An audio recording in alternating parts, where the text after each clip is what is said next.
پیارے دوستو، السلام علیکم ورحمۃ اللہ وبرکاتہ۔ جیسا کہ آپ لوگوں کو پتہ ہی ہوگا کہ حضرت خواجہ معین الدین چشتی رحمۃ اللہ علیہ کے دربار میں جا کر ہر کوئی فیضیاب ہوتا ہے، چاہے وہ ہندو ہو، مسلم ہو، سکھ ہو، عیسائی ہو، ہر مذہب کے لوگ جا کر وہاں پر اپنے آپ کو فیضیاب حاصل کرتے ہیں۔ مگر آج کل کے سننے کو مل رہی ہے، جو ابھی چل رہی ہے افواہ کی، حضرت خواجہ معین الدین چشتی رحمۃ اللہ علیہ کے درگاہ کے نیچے شیو مندر دکھائی دیا ہے۔ حضرت خواجہ معین الدین چشتی رحمۃ اللہ علیہ کے درگاہ کو ہٹا کر اور وہاں پر مندر قائم کی جائے گی۔ چاہے کوئی بھی دھرم کا ہو، یہ چیز نہیں چاہے گا، ہر کوئی وہاں سے فائدہ حاصل کر رہا ہے، تو اس کو ہٹانا کیوں چاہے گا؟ آخر یہ سب مذاہب کے بدتمیز لوگ ہیں جو اس کے دلوں میں یہ سب خرافاتیاں دل میں آتی ہے۔ تو دوستو، آج آپ لوگوں کو ایسی واقعہ سنانے والا ہوں حضرت خواجہ معین الدین چشتی رحمۃ اللہ علیہ کی، جو سن کر آپ کے دل کو منور کر دے گی اور آپ کو احساس ہوگا کہ ہماری خواجہ معین الدین چشتی رحمۃ اللہ علیہ کن کن لوگوں سے دوستی کرتے تھے اور کیسے اپنے آپ کو امپروو کرتے تھے، اور حضرت خواجہ معین الدین چشتی غریبوں مساکین کو کس طرح ان کو لقب ملا، کیسے حضرت خواجہ معین الدین چشتی رحمۃ اللہ علیہ کو چشتی سلسلہ ملا۔ ساری چیزیں آپ لوگوں کو اسی ویڈیو میں ملنے والی ہے، ویڈیو کو انت تک ضرور دیکھیں۔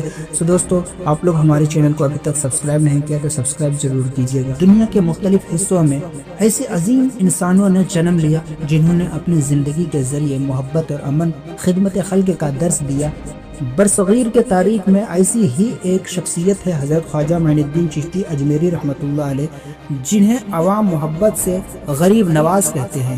ان کا ہر عمل، ہر قدم پر، ہر لفظ انسانیت کے بلندیوں کا آئینہ دار تھا۔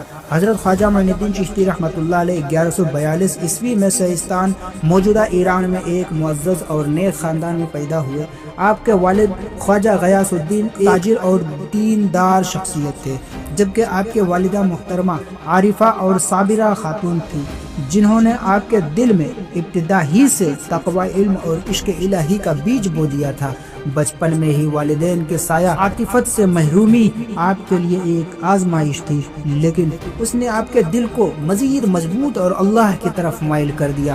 آپ کی ابتدائی تعلیم اور تربیت میں اسلامی علوم، قرآن فہمی اور روحانی اقدار کو خاص اہمیت دی۔ آپ بچپن سے ہی لوگوں کے مسائل کو محسوس کرتے اور ان کے لیے دعائیں کرتے تھے۔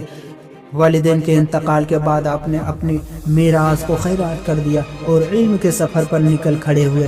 آپ نے بخارا، سمرقند اور خراسان جیسے علمی مراکز میں جا کر حدیث، فقہ اور تصوف کی تعلیم حاصل کی۔ آپ کے استاذہ میں اس وقت کے کئی مشہور علماء اور صوفی شامل تھے۔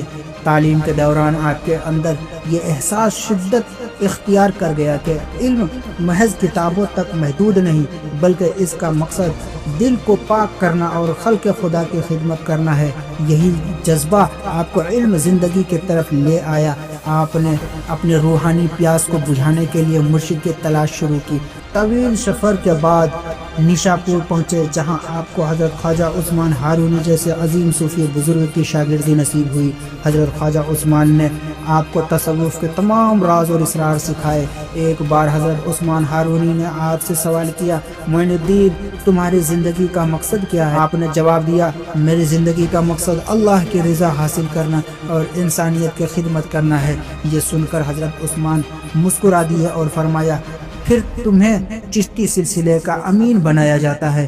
حضرت خواجہ معین الدین چشتی کو اپنے مرشد نے ہندوستان کے سرزمین پر جانے کا حکم دیا، جہاں اس وقت مختلف مذاہب اور ثقافتوں کے لوگ رہتے تھے، لیکن ان کے درمیان طبقاتی تقسیم اور نفرت عام تھی۔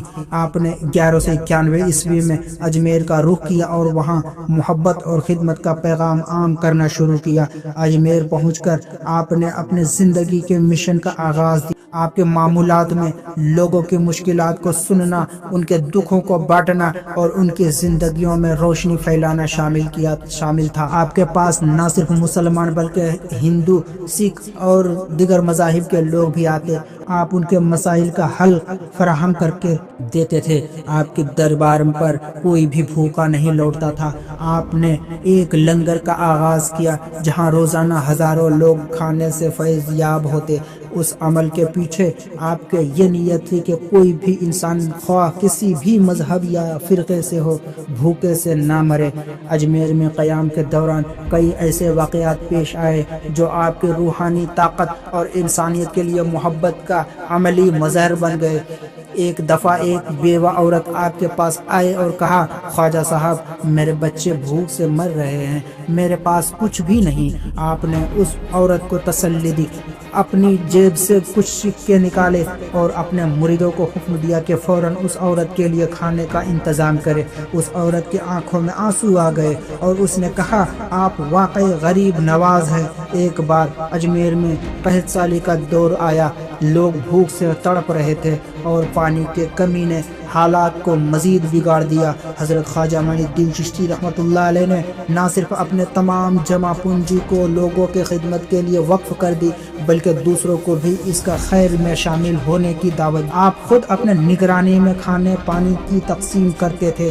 یہ آپ کی اخلاق کا اثر تھا کہ لوگ ہر قسم کے مذہب اختلافات بھلا کر آپ کی خدمت میں شامل ہو گئے۔ آپ کے محنت اور دعاؤں کے نتیجے میں نہ صرف لوگوں کو سہارا ملا بلکہ قحط بھی ختم ہو گئی۔ حضرت خواجہ معین الدین چشتی نے اپنے زندگی کا ہر لمحہ محبت، خدمت اور انسانیت کی فلاح کے لیے وقف کیا۔ آپ نے لوگوں کو یہ درس دیا کہ مذہب کا اصل مقصد دلوں کو جوڑنا اور نفرتوں کو مٹانا ہے۔ آپ نے 1236 عیسوی میں اس دار فانی سے کوچ کیا، لیکن آپ کے خدمات اور تعلیمات آج بھی لوگوں کے دلوں میں زندہ ہے۔ آپ کا مزار اجمیر شریف میں واقع ہے جو ہر سال لاکھوں زائرین کو اپنے طرف کھینچتا ہے۔ یہ جگہ آج بھی محبت اور امن بھائی چارے کی علامت ہے۔ خواجہ معین الدین چشتی کی زندگی ایک زندہ مثال ہے۔ انسانیت کی خدمت ہی دراصل اللہ کی محبت سب سے بڑا ثبوت ہے۔ ان کا پیغام آج بھی دنیا بھر میں گونج رہا ہے اور رہتی دنیا تک انسانیت کو جینے کا نیا راستہ دکھاتا رہے گا۔ سبحان اللہ۔ دوستو ویڈیو اچھا لگے تو ویڈیو کو لائک کر کے چینل کو سبسکرائب ضرور کیجیے گا۔ شکریہ۔